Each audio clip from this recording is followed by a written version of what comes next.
안녕하세요. 저는 어린 나이에 시집가서 이혼한 뒤에야 인생을 펴게 되었고, 여전히 며느리 노릇 중에 있는 아줌마입니다. 제게는 친부모만큼이나 은인인 시모가 한 분 계십니다. 다들 결혼을 하게 되면 시모와 적이 된다지만, 저에게 시모는 완전 다른 의미의 존재인데요. 시모가 안 계셨다면 아마 제가 이 사연을 쓸 수 있는 여유도 없었을 겁니다. 시모 덕분에 이혼을 할 수 있었고, 시모 덕분에 새 삶을 살게 된 저의 고군분투 사연을 들려드리고 싶어서 찾아왔어요. 세상에 저런 가정도 있구나 생각하며 넓은 아량으로 제 글을 봐주셨으면 좋겠습니다.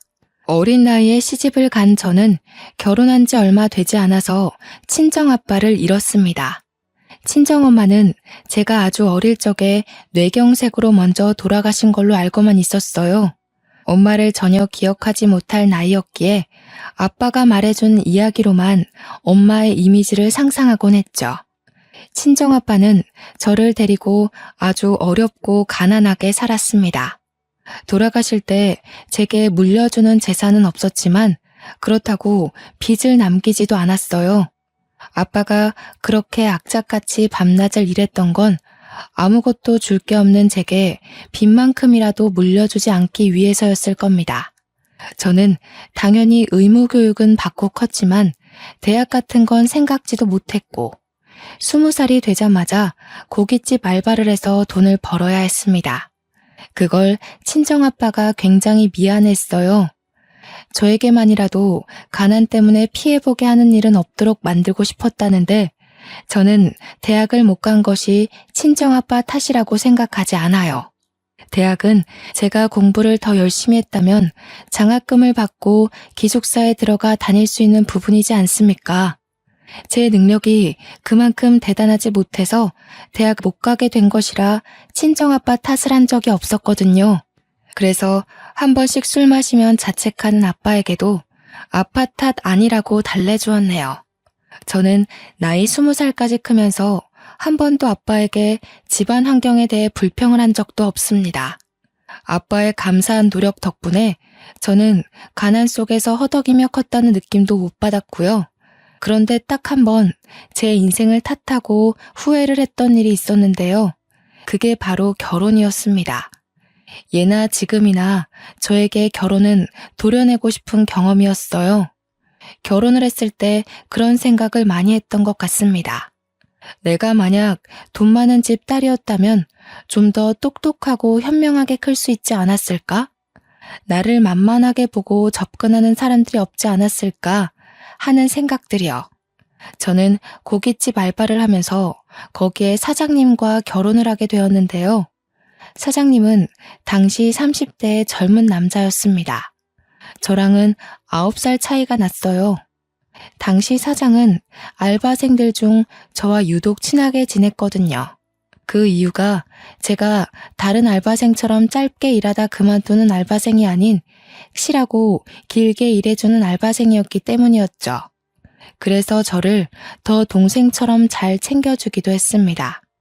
집에 가서 먹으라고 남는 고기를 포장해주기도 하고 제 형편을 알기 때문에 한 번씩 비싼 고기도 포장해서 친정아빠랑 같이 먹으라고 건네기도 했어요.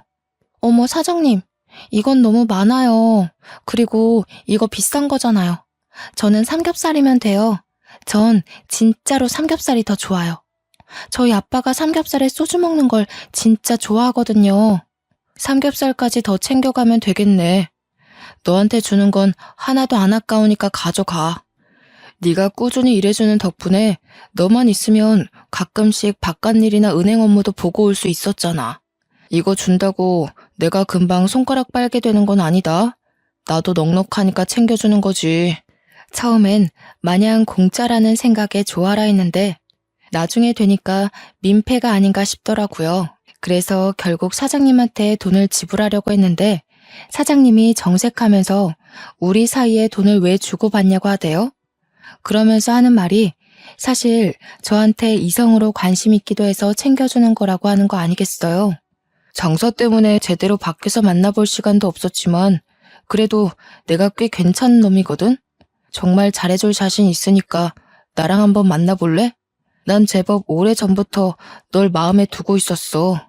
든든한 우리 친정아빠처럼 또 다른 매력으로 제게 소나무 같은 버팀목이 되어주던 사장님이었는데 그런 고백을 받으니까 제가 흔들릴 수밖에 없더라고요. 그렇게 서로를 향한 정이 결혼까지 이어질 줄은 몰랐습니다.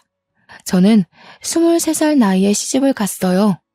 무엇보다 친정아빠가 제 결혼을 무척 기뻐하셨습니다. 결혼식이 끝나고 신혼여행을 떠나기 전 제 남편 손을 꼭 잡고서 해주신 말이 있었어요. 우리 딸 잘 부탁하네. 자네만 믿을게. 내가 우리 귀한 딸 두고 늘 마음이 불안해서 뭘 제대로 할 수가 없었는데 이제야 마음 편히 내 일을 볼 수 있겠어. 우리 애가 아직 어려서 많이 서툴 거야. 너그럽게 이해해주고 좀 많이 가르쳐주게. 곧 자라는 애니까 많이 보듬어주고 또 힘든 게 있어도 말을 잘 안 할 때가 많아. 자네가 먼저 알아봐주고 다독거려줬으면 좋겠어. 물론입니다. 그런 건 전혀 걱정 안 하셔도 돼요. 장인어른께선 걱정 마시고 앞으로 편하게 일 보시면 되세요. 한 번씩 꼭 인사드리러 갈게요. 신혼여행 다녀오고 나서도 들릴 테니까 약속 잡으시면 안 돼요? 그날 친정아빠가 제게는 별다른 말 없고 그냥 아빠 딸로 태어나게 해서 미안하다는 말만 했습니다. 무슨 그런 말을 하냐고 타박을 했더니 아빠가 그냥 웃기만 하면서 안아주더라고요. 정말 사랑하는 아빠지만 그래도 포옹을 해본 건 그날이 처음이었어요. 그리고 그게 아빠와 마주한 마지막 시간이었다는 걸 상상도 하지 못했죠. 저희는 가게를 매니저한테 맡기고 한 달 동안 신혼여행을 즐겼습니다. 남편이 아시아 일주를 해보고 싶다고 해서 한 달을 바쁘고 알차게 보냈어요.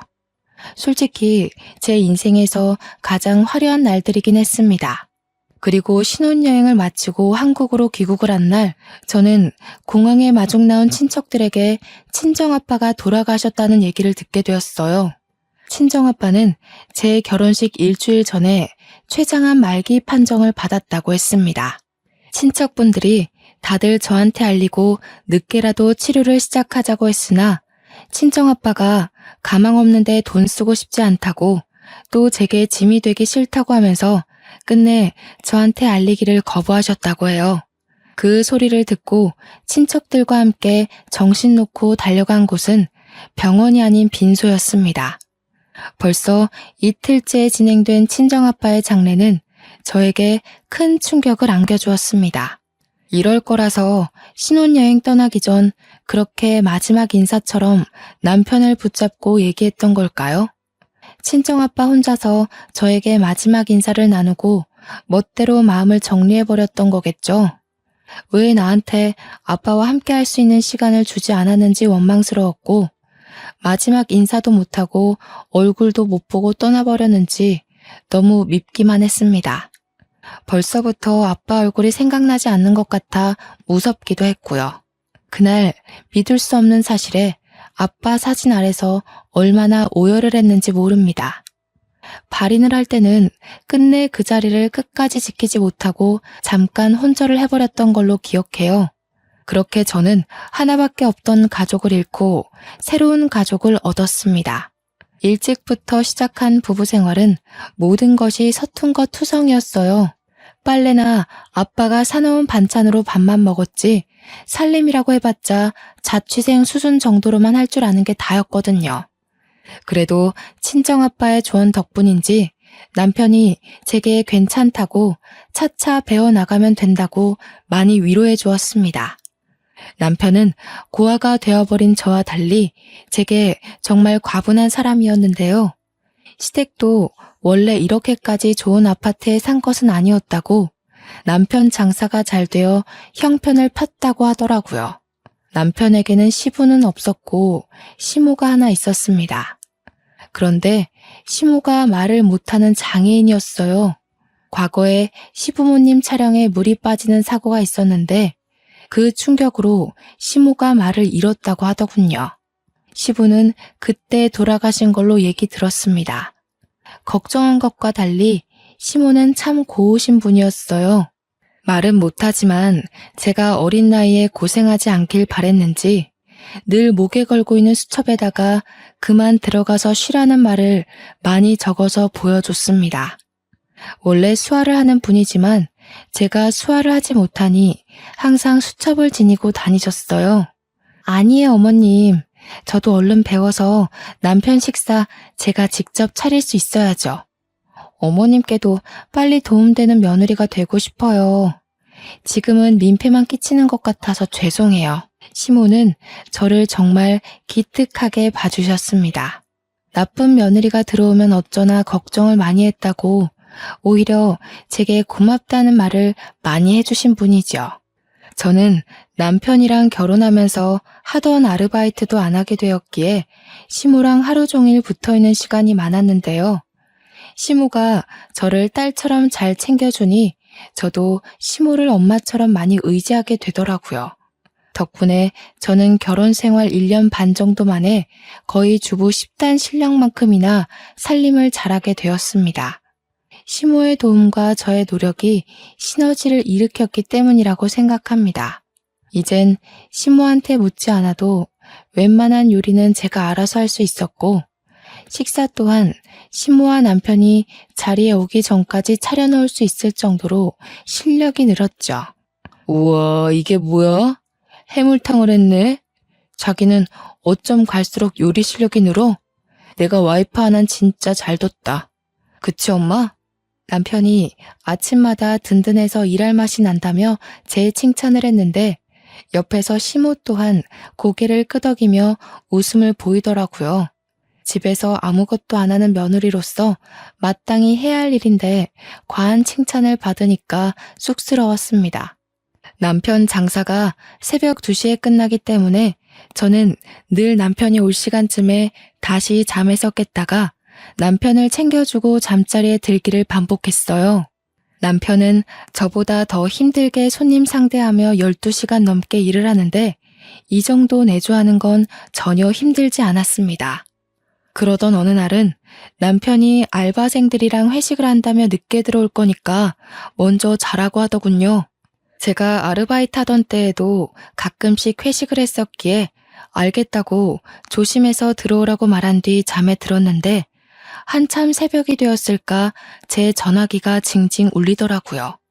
작은 진동으로 되어 있었는데도 금방 깰 수 있었던 이유가 희한하게 남편이 집에 안 들어오면 잠기가 예민해지는 거 있죠.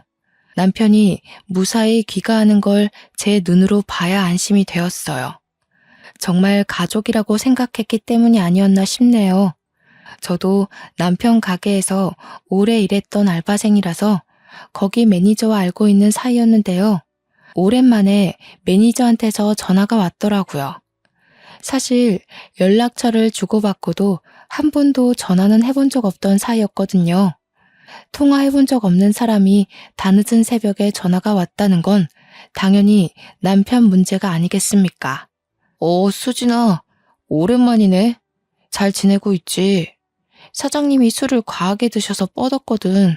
좀 있으면 집 앞에 도착하는데 나와줄 수 있어? 한 10분 뒤면 도착할 것 같아. 역시 남편 일이 맞았던 거죠. 남편은 회식이 있더라도 한 번도 술 먹고 기절해 본 적 없던 사람이거든요.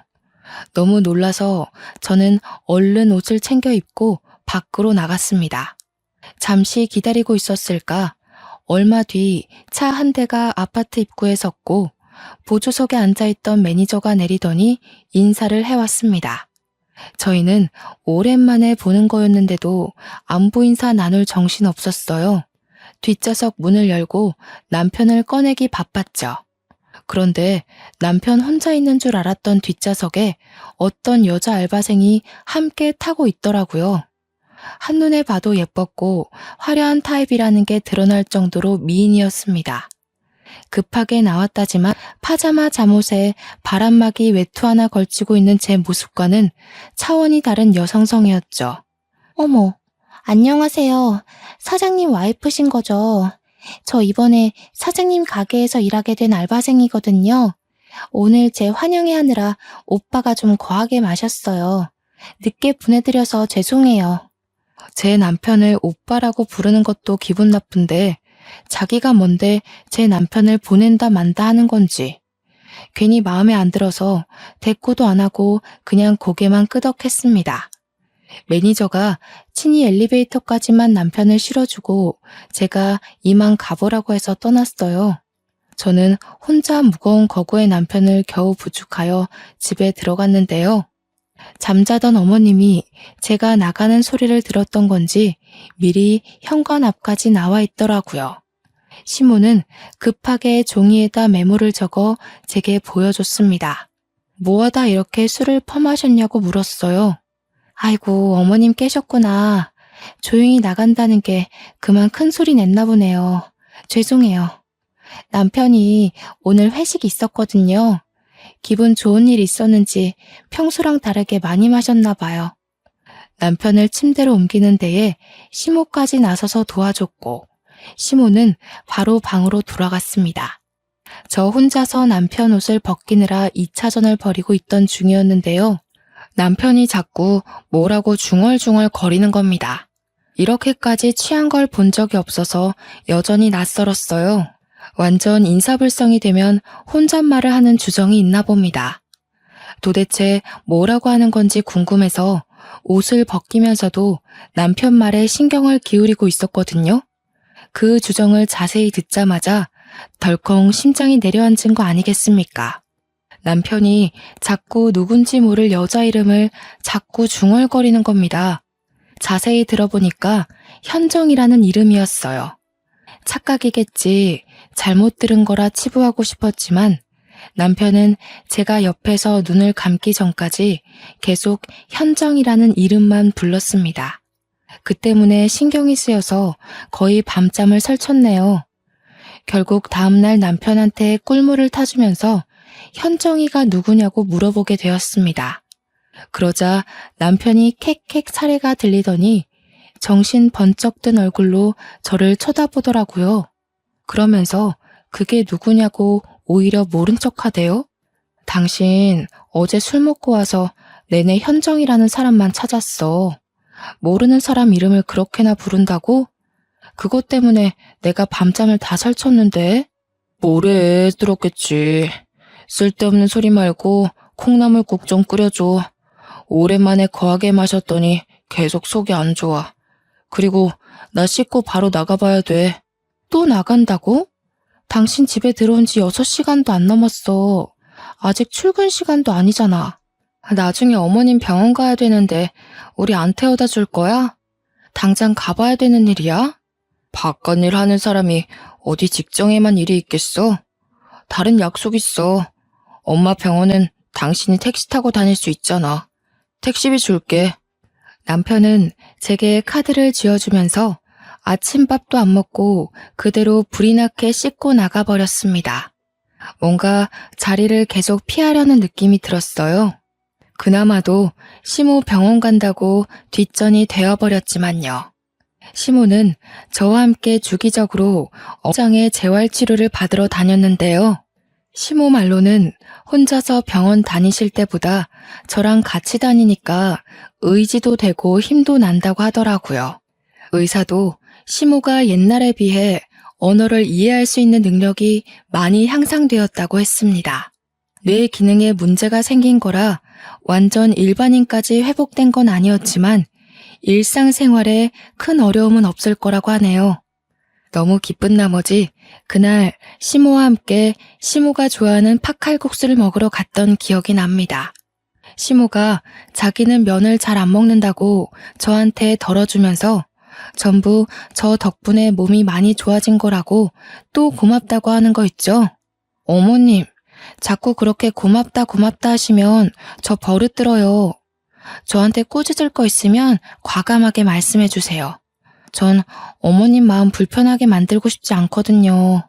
식사를 마치고 시모가 이끄는 대로 따라갔는데 그곳은 시장 한가운데 있는 웬 도자기 집이었습니다. 그릇이 필요한가 해서 들어가 봤더니 그게 아니라 저한테 도자기 반지를 하나 선물해 주더라고요.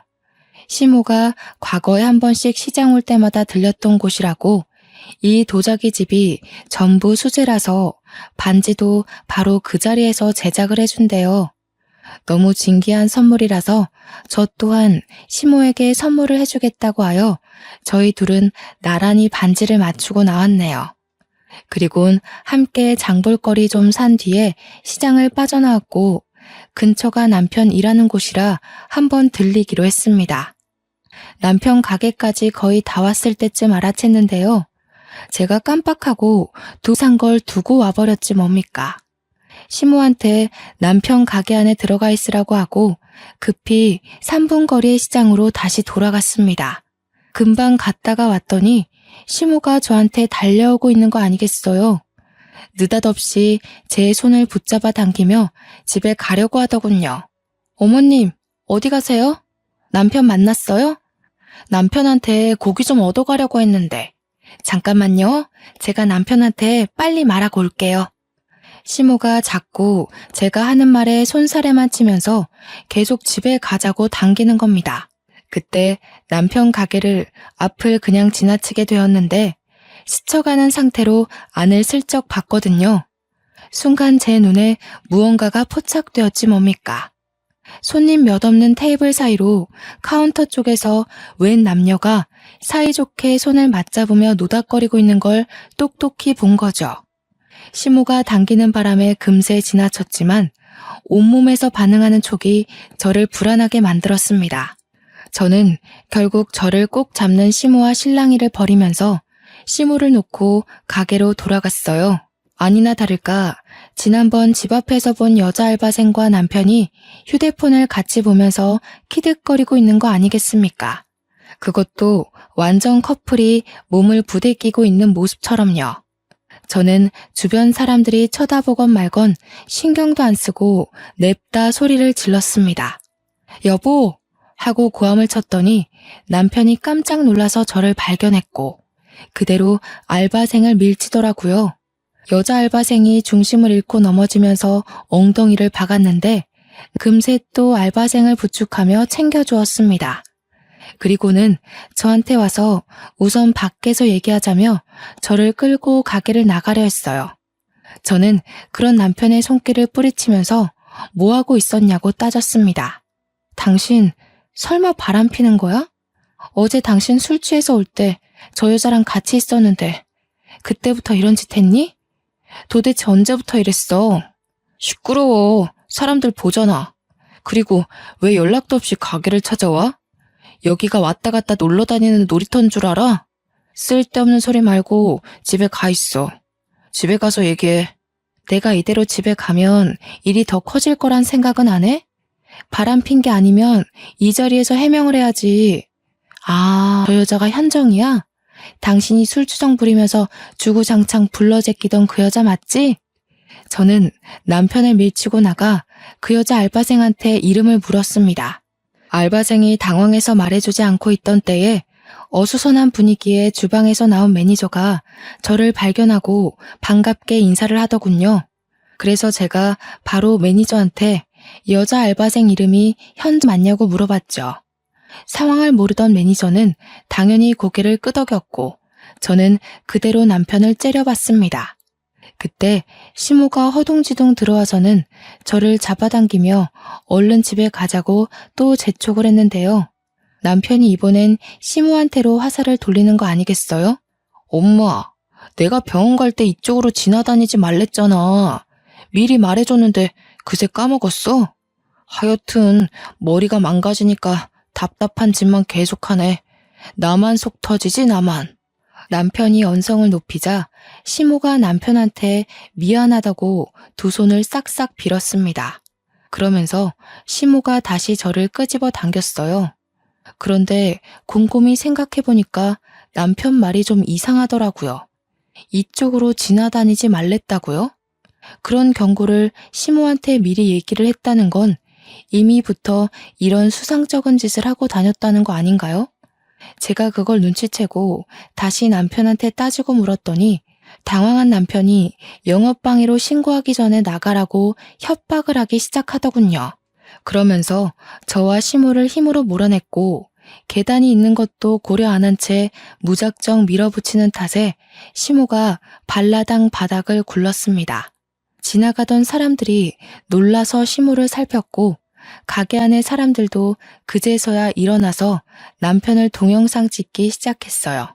화가 잔뜩 난 저는 시모를 살펴주다가 들고 있던 두부로 냅다 남편 머리통을 후려쳤고 그걸로 모자라서 봉지에서 두부를 꺼내 남편한테 패대기를 쳐버렸어요. 뭘 잘했다고 네 엄마를 그렇게 사정없이 밀어버려. 유부남이 대낮에 사람들 보는 앞에서 바람피는 게 잘한 짓이야? 네가 그러고도 어머님 아들이라 말할 자격이 있어? 아이씨, 내 돈으로 먹고 자고 싸고 치료까지 받으면서 그럼 그건 누가 효도하는 건데? 이렇게까지 해줬으면 나머지는 당신이 며느리로서 해야 되는 거 아니야? 그러게, 내가 좋게 말할 때 집에 돌아갔으면 이 꼴은 안 당했을 거 아니야? 남편의 호통은 사람들의 주의를 모으기 충분했고 남편은 제 분에 못 이겨 우리를 내버려 두고서 가게의 깊숙한 곳으로 들어가 버렸습니다. 하는 수 없이 저는 시모를 챙겨 집으로 돌아왔는데 시모가 저한테 계속 미안하다고 계속 메모를 적어주더군요. 알고 보니 시모는 남편이 바람피고 있는 걸 진작에 알고 있었더라고요. 아들이란 이유만으로 또 며느리인 내가 상처받길 원치 않아서 모든 걸 모른 채 입 다물고 있었다고 자백했습니다. 어머님, 저 너무 화나요. 솔직히 어머님한테도 배신감 느끼고요. 차라리 다 말해주시지. 그럼 제가 어머님한테만큼은 이렇게까지 배신감 느끼지 않았을 거예요. 전 어머님 너무 좋아했는데 역시 핏줄 앞에선 진심도 아무 소용이 없네요. 저 혼자 어머님을 엄마로 생각했나 봐요. 하긴 아들보다 며느리가 좋은 시어머니가 어딨겠어요. 어머님, 저 때문에 부담스러우셨겠어요. 이젠 저한테 신경 끄셔도 돼요. 저도 그럴 테니깐. 그날 저는 결혼하고서 난생 처음 시모에게 상처 주는 말을 서슴지 않고 해버렸습니다. 시모가 저를 붙들고 미안하다고 사과를 했지만 용서를 받아주지 않고 외면을 했어요. 그렇다고 가진 돈이 없는 제가 바로 집을 나갈 수 있는 건 아니었습니다. 생계 때문에 당당하게 이혼하자는 소리도 꺼내지 못하고 이대로 남편과 냉전 상태만 유지했죠. 그러다 돈 없는 제가 끝내 이혼 결심을 한 계기가 생겼는데요. 바로 친정아빠의 첫 기일날이었어요. 남편과 사이가 안 좋더라도 장인어른 기일은 남편한테 알려줘야 할 것 같아서 막 일하러 출근한 남편한테 전화를 했거든요. 그런데 웬 여자가 받는 거 아니겠습니까? 바로 그 문제 알바생 상간녀였어요. 네, 사장님 커피 사러 갔는데 뭐라고 전해드릴까요? 근데 사모님, 그 전에 제가 궁금한 게 있는데요. 오빠가 사모님한테 마음 뜬 거 알면서 왜 계속 붙어 있어요? 혹시 돈 보고 자존심 없이 참고 살고 있는 거예요? 뭐라고요? 그쪽이야말로 가게에서 개망신 당해놓고 왜 아직 내 남편이랑 만나요? 생각 똑바로 바뀐 사람이면 그 가게에서 일 그만둬야 되는 거 아닌가요?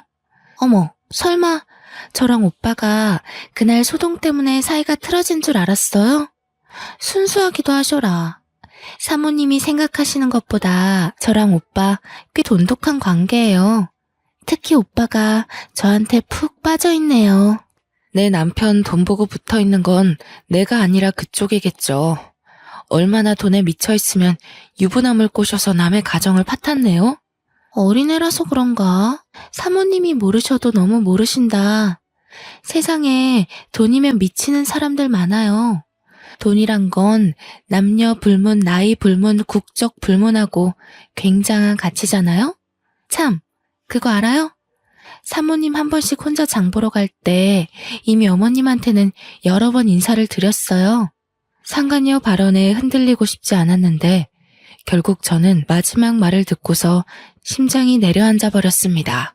그대로 전화를 끊은 저는 당장 시모방을 찾아가서 물었습니다. 그러니 시모가 죄인처럼 고개를 숙이면서 맞다고 수긍하더라고요. 제게는 그것이 정말 청천벽력 같은 소식이었고 결국 저는 그 자리에서 이혼을 결심해버렸죠. 여기서 더 실망하게 된다면 저 어머님한테 해코지하고 싶을지도 몰라요. 어머님 변명 더는 안 듣고 싶으니까 메모 적지 마세요. 제가 이 집을 나가는 게 맞았어요. 가진 게 없어서 남편이랑 상간녀 소송할 돈이 없다는 게 진짜 너무 서럽네요. 그렇게 저는 남편에게 이혼을 요구했고 집을 나설 때 합의 이혼서에 도장을 찍었습니다. 제출은 시간 많은 제가 하기로 했고 남편은 저를 전혀 붙잡지 않았어요. 그날 제가 난리친 덕분에 남편 가게 이미지가 인터넷에서 소문이 쫙 나버리는 바람에 매출이 뚝 떨어졌거든요. 그래서 남편은 제 꼴을 진작에 보고 싶지 않아 했습니다. 이혼을 하게 되면 저는 남편보다 더한 가난을 얻게 되겠지만 몇 없는 짐과 재산 분할로 제게 떨어질 돈만 있는 걸로 만족하기로 하고 집을 나가게 되었어요.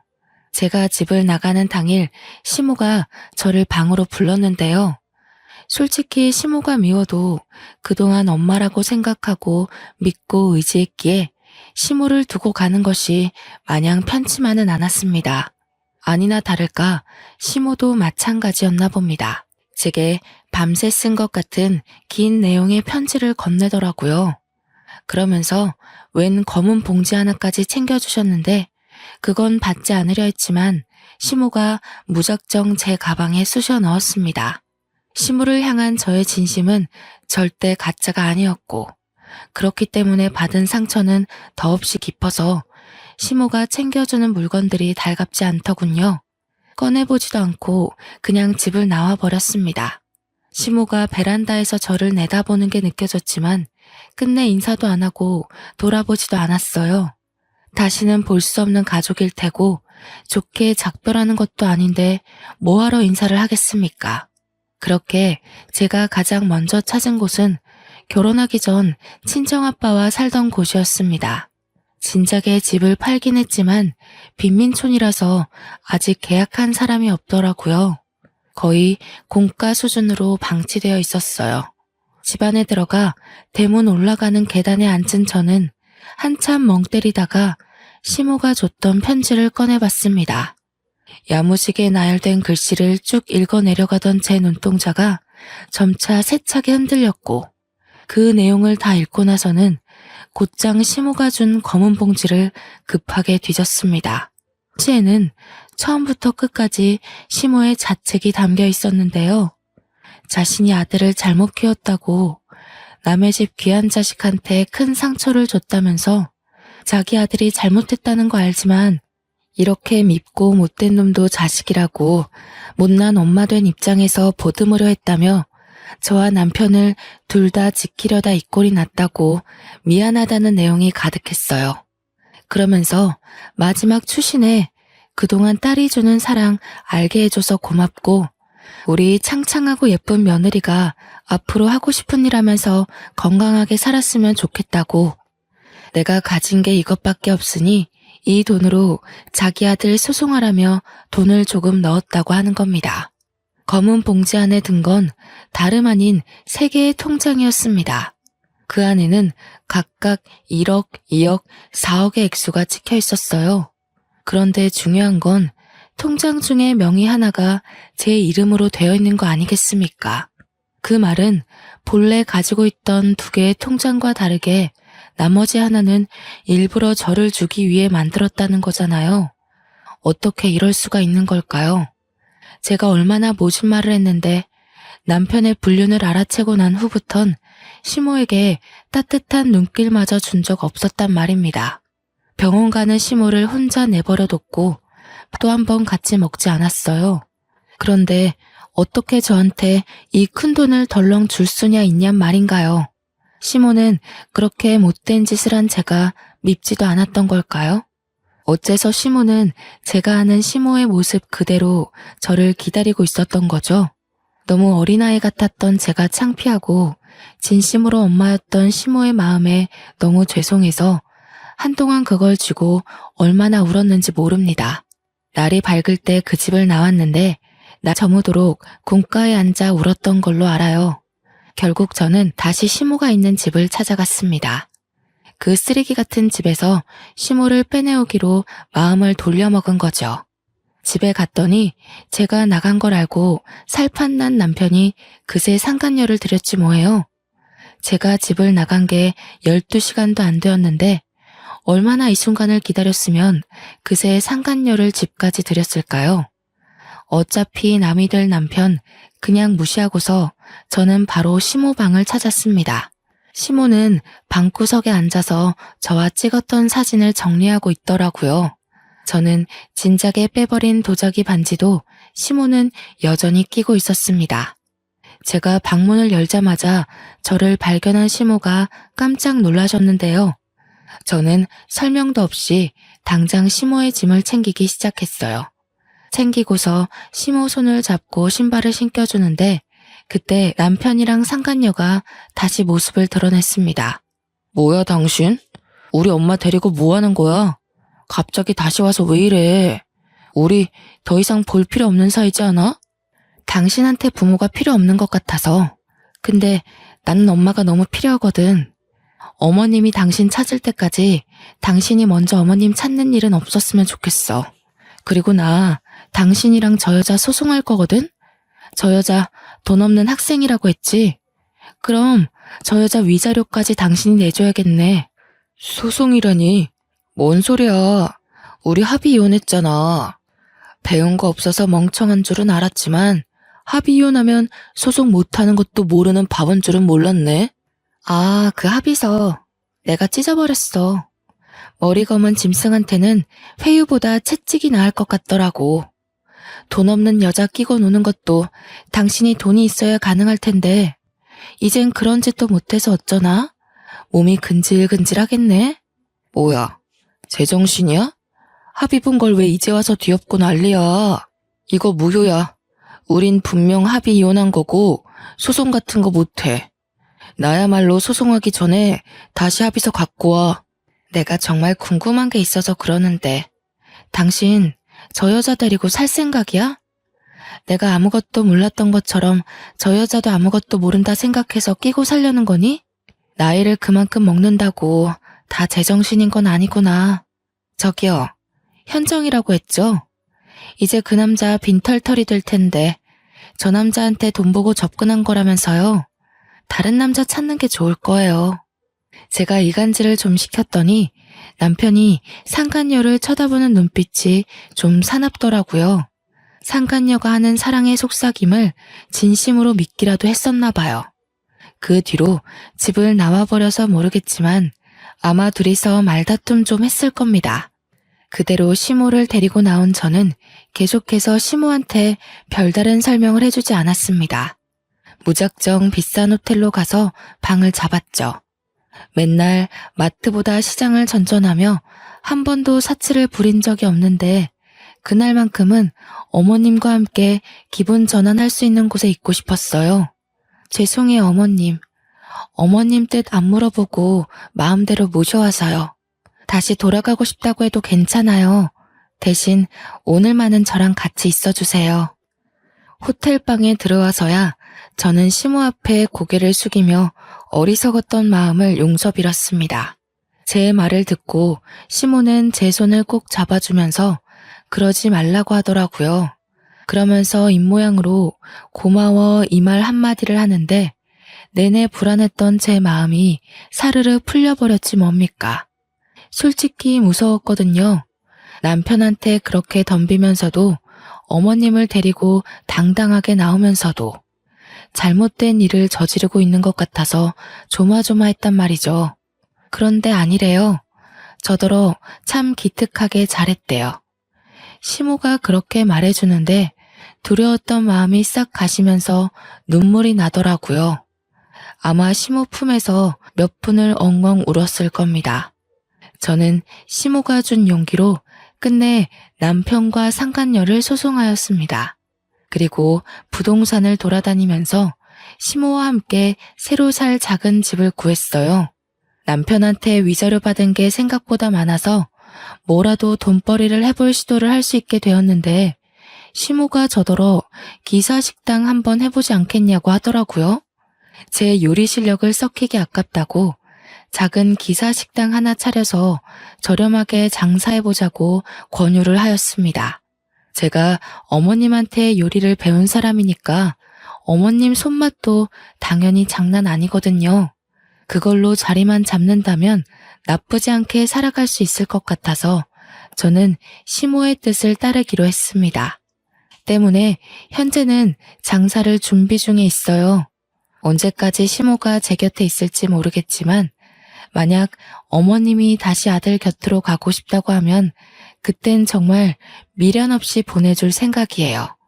그러기 전까진 제가 엄마로 모시면서 병원 치료를 계속 함께 다닐 예정이고요. 물론 천류는 제가 함부로 끊을 수 있는 것이 아니기에 언젠가는 전 남편을 다시 마주할 날이 생길지도 모릅니다.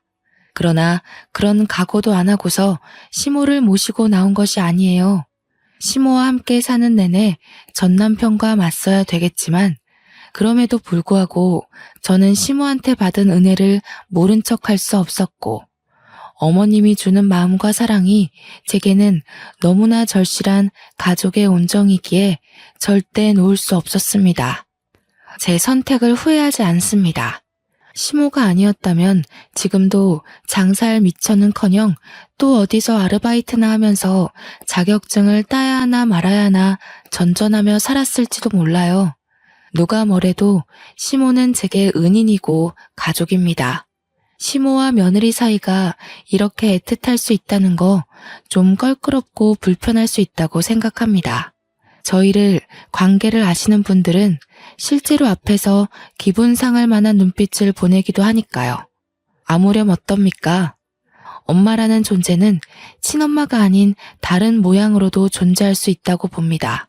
제가 엄마로 느꼈다면 엄마라고 부르며 살 수 있다는 거예요. 참, 어머님이 최근 제게 한 가지 또 제안한 것이 있는데요. 저더러 위자료 남는 돈으로 학교를 다녀보라고 하더라고요. 제 나이가 이제 막 26살이 되었습니다. 고등학교 졸업한 지도 6년이 지났고 책 안 읽은 지도 너무 오래됐는데 갑자기 공부를 하는 게 어떠냐고 해서 좀 당황했어요.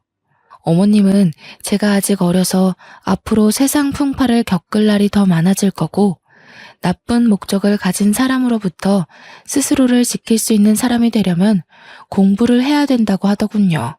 그러면서 자기가 언제까지 목숨이 붙어 있을지 모르니 제가 홀로서기를 할 수 있는 능력을 길렀으면 좋겠다고 했습니다.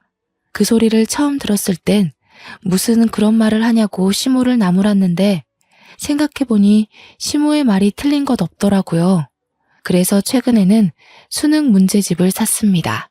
대학 입학까지 얼마나 기간이 걸릴지는 모르겠으나 장사를 같이 하면서 틈틈이 공부를 해볼 계획입니다. 검색을 하다가 우연찮게 알게 된 건데 수화 언어학과가 있더라고요. 그걸 본 날부터 제게는 수화 통역사라는 꿈이 생겼어요. 학교 다닐 때도 목표 같은 것 없던 제가 난생 처음 되고 싶은 직업이 생겼다는 겁니다. 이 모든 마음가짐도 다 지금의 어머님 덕분이었죠. 열심히 공부해서 훌륭한 수화 통역사가 되어서 시어머니한테 제대로 효도하고 시모와 더 깊은 감정을 공유할 수 있는 사이가 될 거예요. 성인이 되자마자 결혼이라는 짧고 굵은 고비를 넘겼는데 왜 그랬을까 너무 후회가 되면서도 한편으로는 시모를 만날 수 있게 된 기회가 된 것이라 행운을 얻었다고 생각합니다. 뭐든 하나를 얻으면 하나를 잃을 수밖에 없다는 걸 뼈저리게 깨우친 것 같아요. 제 사연을 듣고 계신 모든 청취자분들께서도 혹시 잃은 것이 있다면 그걸로 너무 좌절하지 말았으면 좋겠습니다. 금방 기쁘게 일어설 수 있는 기회가 생길 거라고 믿어도 되니깐요. 제 사연은 이쯤에서 끝마치도록 하겠습니다. 이렇게 마무리하는 게 맞는지 모르겠어요. 처음 써보는 것이라 부족한 부분이 많았을 거라 생각이 드네요. 뭐든 역시 처음은 서툴 수밖에 없나 봅니다. 그럼에도 불구하고 시간 내서 얘기를 들어주신 모든 분들께 감사 인사를 전합니다.